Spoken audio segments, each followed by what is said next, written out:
Before we get into the episode, I am thrilled to announce that the EntreMD Business School is open for enrollment. The EntreMD Business School is the only school of its kind for physicians who want to build 6, 7, and multiple 7-figure businesses. Over the last 2 years, we have had hundreds of doctors go through the school with unbelievable results. Some of them run brands, some of them run private practices, some of them are coaches, some have other kinds of service-based businesses or product-based businesses. And we've had people come in and cross the 6-figure milestone, cross the 7-figure milestone, cross the multiple 7-figure milestone.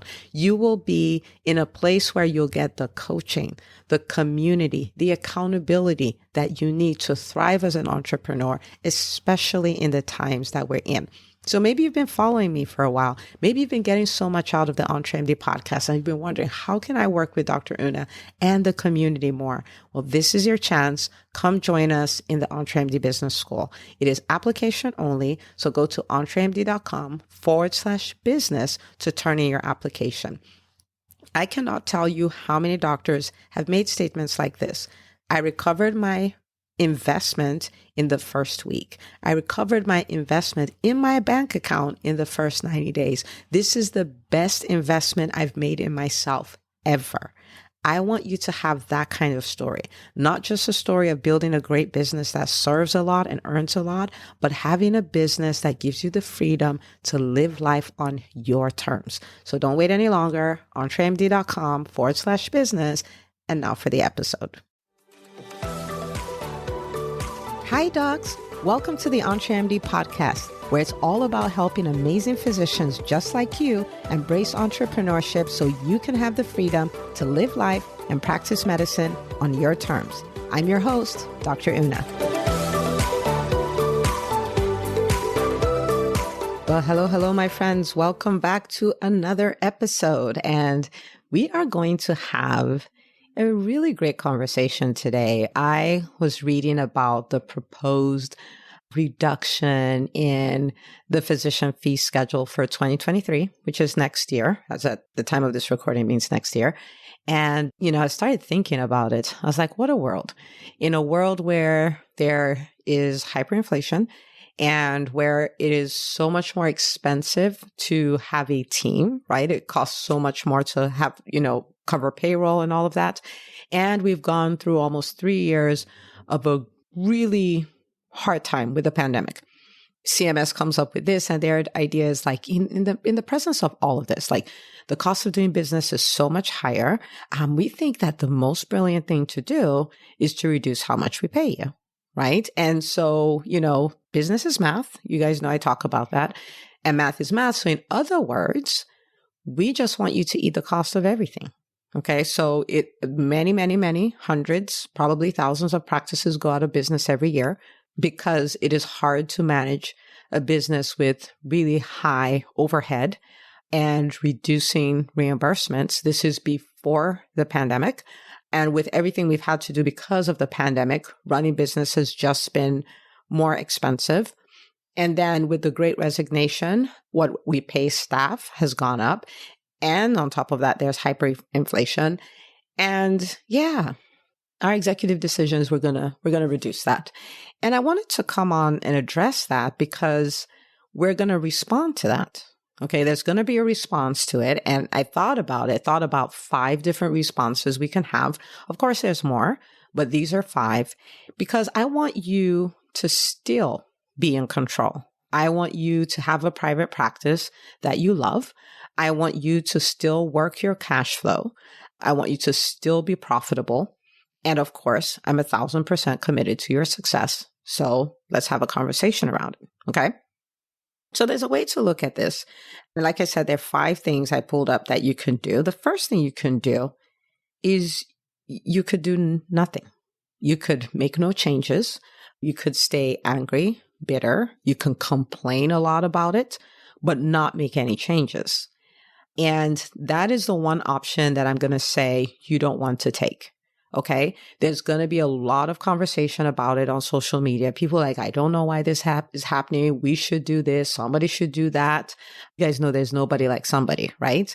And so it's taking the position of a victim, and we are not victims. We are physicians. We went to medical school. We gave up at least a decade of our lives for our medical training. Many of us went into multiple six-figure debt, and we did it because we believe we want to really help people and we want to have financial security while we do it. Okay. And so we're still going to have that. We can still have that. We are not victims. We have control over our own fate. We have control over our practices. And this is the one thing I'm going to tell you don't do. Don't sit and gripe and complain about this and not make any changes. Okay. So that's one option. Many, in fact, I won't say the vast majority, but many will take that. Don't do it and spread the word. Don't do it. Okay. So that's the first one. The second one is you can choose to play the volume game. Okay. You can choose to play the volume game. And what does that look like? Well, they are reducing, again, this is math. They are reducing what they pay us. And so something has to give so that I can still stay profitable. At the end of the day, revenue, right, minus expenses equals to profit. This is an equation, okay? And so if they tell you we're going to decrease your revenue, well, if they decrease your revenue and your expenses stay the same, you either have less profit or no profit, or you're going deeper and deeper into the hole every month, which none of those scenarios lead to you being able to continue to serve your patients at the highest level. Okay. But if you look at the same equation and you want the constant to be your profit, right? Then if the revenue goes down, then your cost of doing business, your expenses will need to go down somehow. Okay. And so you may decide, I want to play that game. And that may look like, well, that means I increase the volume of patients that I see. If that's something that is doable for you, right? Many people are capped where, seeing more people is not necessarily helpful. Okay. It might be a time to go do an audit. And initially, your response may be, I pay the least for everything, right? Like what I pay is what I pay. But everything is negotiable. The worst that'll happen is they say no. And so you can run an audit of your expenses. What are the things, knowing what I now know, what would I start? What would I stop? What would I keep? What will I negotiate? People, especially if you're bringing in volume, when you have volume, you have bargaining power, right? And so if you're spending a lot of dollars on something, you can negotiate. People have negotiated with Stripe to say, hey, we are funneling $2 million through your stuff. Give us something, or we've already researched this person and we're going with them. Okay. So you can do an audit and you can decrease your expenses. Now, let me say this.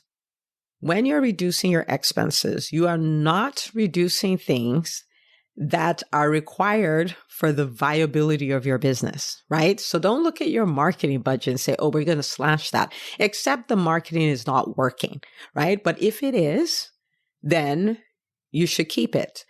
Don't slash critical team members. Don't try to get people off payroll, right? Rather, just make sure everybody who's on your team is a profit center, right? What they're pulling their weight to bring in revenue, right? And there are ways of doing that. We talk a lot about that in the EntreMD Business School, but you want to make sure everybody's pulling their weight to ensure the profitability of the practice, okay? So don't cut team, don't cut marketing, don't cut your personal development, right? And so don't cut coaching, right? Why? Because, for instance, some people from this episode, they are going to get what they need to thrive in private practice in 2023. Okay. The people in the business school, when there's a recession coming, I'm at the forefront. I'm listening to the experts. I'm finding out what's working so I can bring it back to them. You do want to have a competent guide on your side. Okay. So you don't cut that. That's not part of what you say. It's not about going and slashing everything. It's about doing an audit, looking for, there are probably tons of subscriptions you have not used in months, maybe even years, but they're just there, just sitting, right? They're things that you believed, oh, this will be the best thing since sliced bread. Hasn't played out that way. You've been doing it for 10 months. Maybe it's time to cut it. So you can do an audit, okay? So you can increase your volume. You could do an audit on your expenses. You can choose to bill better, right? So you're getting paid for the work that you do. Like if you are somebody who is in primary care and all your codes are 99213s, it's time to maybe go and look into how to bill 4s and 5s and not to make them up, but you'll find so many opportunities where that could have been a 4, that could have been a 5, but I billed it as a 3. Now it's time that you can't play that game anymore, right? So you want to get better at your billing. You want to get better at efficiency, right? So you're getting more done in less time, which is also staff hours, man hours, payroll, all of that stuff. You want to get better at capturing your visits. So if there's a lot of free work you used to do, be on the phone for all these things, prescribing over the phone, which is not good medicine to start with, and it hurts your bottom line. Things that people call for that could be visits or could be telemedicine visits that you're just doing just because it's now time to become, better at capturing what could be visits. Do you see what I mean? And so you just want to play the game, the numbers game, the volume game, just play that game. Okay. That may be your decision. There's no right or wrong. That's a great decision. Okay. And you say, okay, I'm going to put these 5 things in place. And if I do them, then my practice would, it's insurance based, but we've made some adjustments and we will thrive in spite of it. Okay. So that's number 2. So number 1 is make no changes. Number 2 is play the volume game, the numbers game. Number 3, you can decide to drop insurances, right? Maybe you've been thinking about it and you're like, wow, now I'm going to do that. I'm going to get rid of the middleman and I'm just going to do cash, whether that's a direct primary care model or that's a concierge model. Okay. And that way, the advantage of it is, wow, it takes away a lot, right? It takes away the biller. It takes away all these conversations you have to have with insurance companies. It takes away a lot of stuff. And you could end up seeing fewer patients, spend more time with them, and you could potentially earn more, right? Better quality of life, if that's what you're looking for. And if you do that, there are a few things that you have to consider before you do that, okay? Is it a workable model? Yes. We have many doctors thriving in the DPC world, even as specialists. We have many of them in the EntreMD Business School. So it is a workable model. However, you must be very clear that this is very different from an insurance-based practice. It is very different. There are 3 things that I believe you have to be very comfortable with, okay? 1 is marketing. Because remember, you are telling people in a world where people are used to paying insurance premiums, you're telling them that they should come pay you directly. Okay. And many of them already carry insurance because, if they have to go to the hospital, all this other stuff, they already carry insurance and you are telling them that they should come and pay you directly. Okay. For some, it's a very different model. You need to learn to talk about it. You need to learn to communicate your value and all of that. You need to be comfortable with marketing. You also need to be comfortable with selling. Okay, which is making the ask. You have to be comfortable. A lot of times as physicians, we feel selling is not professional and all of that stuff. And I am going to do more and more episodes on selling. I recently did one on how to sell confidently. So you want to go back and listen to it. But you want to be comfortable selling. Okay. And even if you're not comfortable, you have to own that this is part of the job. If you're going to do cash-based, marketing is part of the job, selling is part of the job, and you got to get comfortable talking about money. You got to get comfortable asking for money. You have to get comfortable holding people accountable when they don't want to pay their membership fee and all of those things. So these are things that, typically, a lot of people don't have to deal with. Well, they have to deal with it, but not as much as with, with a cash-based practice. Is it a problem? No. I mean, you learned many things. This is just one more thing you learn. You've done many uncomfortable things. This is just one more uncomfortable thing you'll do till you become comfortable.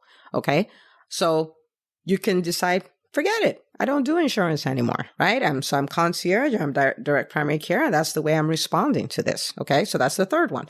The 4th one, you may decide, you know what? I don't want to do this anymore. All right. You may decide, I want to sell my practice. I don't want to do it anymore. I want to sell my practice, take all of that, put it in passive investments, and just do other things. There are other things I want to do. So I want to sell my practice. Now, if you're going to do that, you want to do it from a standpoint of this is a calculated decision. This is not, I got frustrated, can't take it anymore. I just want to get rid of this practice, right? Because that energy comes through. You will not set up your practice to get the biggest buyout. And that energy rubs off. It's a desperate dump, and people can pick up on that, right? And that's not the way you want to walk away. You want to walk away like a boss, right? You want to make a decision.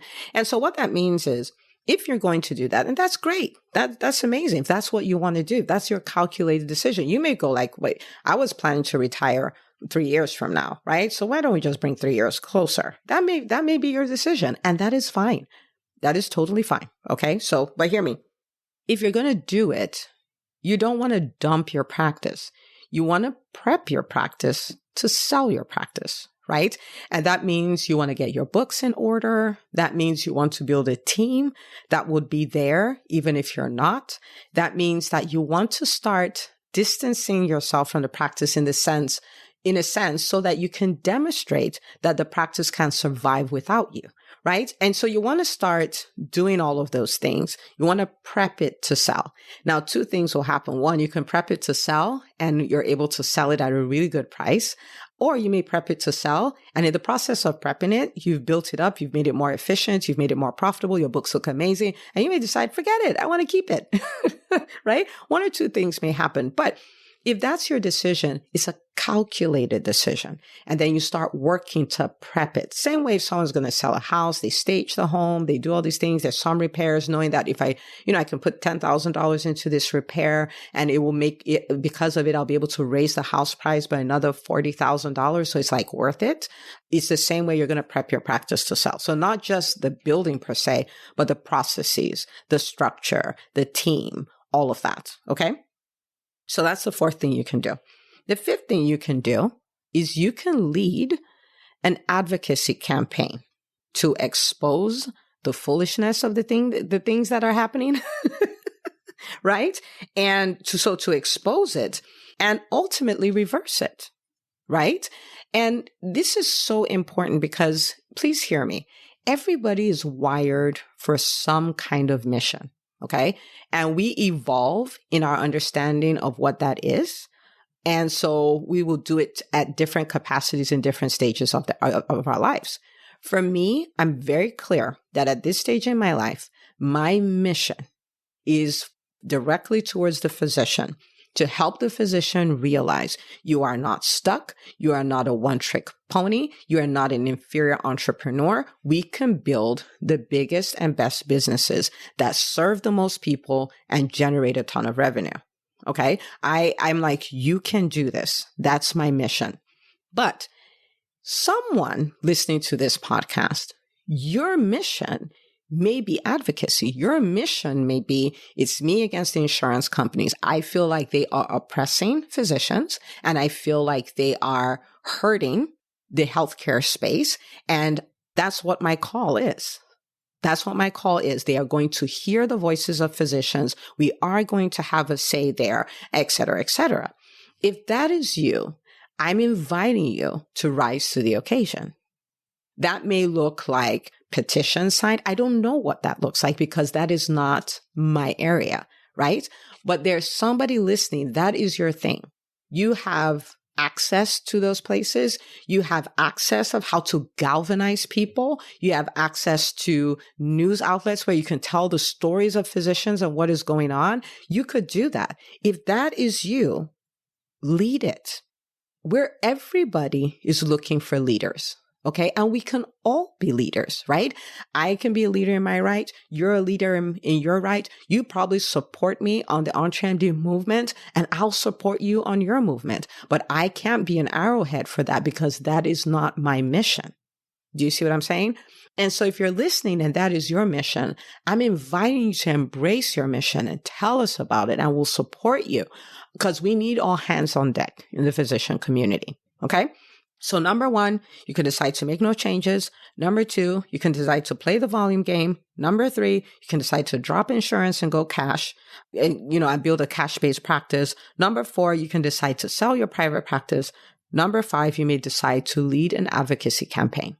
Okay. The only one I would recommend you do not do is number one. Okay.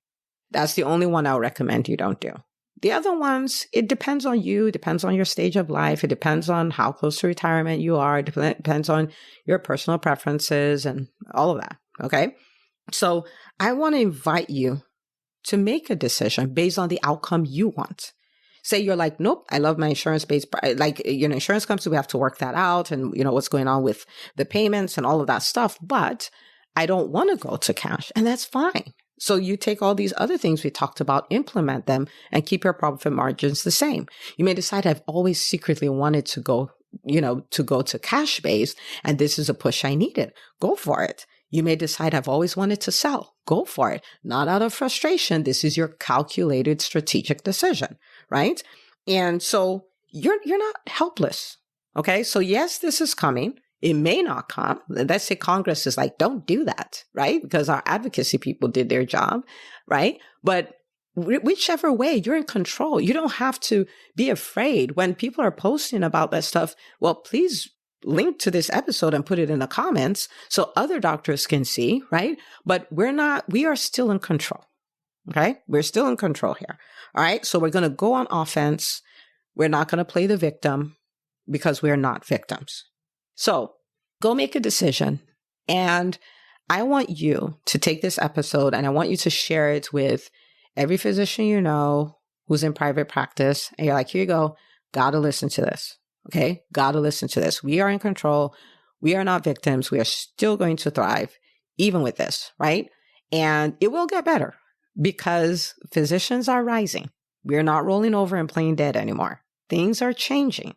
Remember what we say in the EntreMD world, 2025 is the year of the physician because by then this would have all tipped. So we're doing the hard work now so that 2025 will be like, boy, I mean, we said it, but man, does it look pretty. Okay. So share this episode with another physician. And I just want you to think about it, right? They do what they do, but either you kept your practice, this insurance based, you kept it that way, but you're able to work these other things so your profits stay the same. You're able to maintain that or even increase it, right? Or you went to private, you went to cash pay and that's what you wanted. And you have a smaller panel and you just love it. And you learn to market and sell and you're comfortable talking about money. Like imagine all of that. Or you sold your practice or you prepped it to sell and decided, it's too good. I'm going to keep it. And you realized I'm the advocacy person. I'm the man for the job. I'm the woman for the job. And you led a movement. You led a movement for better pay from insurance companies for private practices. And you started making a dent there.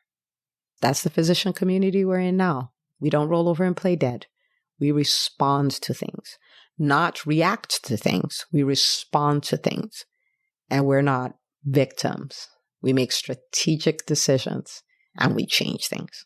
So I'm so honored that you're a part of the movement. And together we are changing medicine and together we are taking back control. So thank you for what you do. Share the episode, make a decision, carry it out. And I cannot wait to celebrate us thriving in private practice in 2023. All right. I'll see you on the next episode. Thank you for listening. Hey, if you love listening to the EntreMD podcast, I want to invite you to join EntreMD On Demand. It is my signature subscription program that gives you access to a library of business courses designed to help you do one thing as a physician entrepreneur, and that is to thrive. Just head out to entremd.com/on-demand, and I'd love to have you join us. See you on the inside.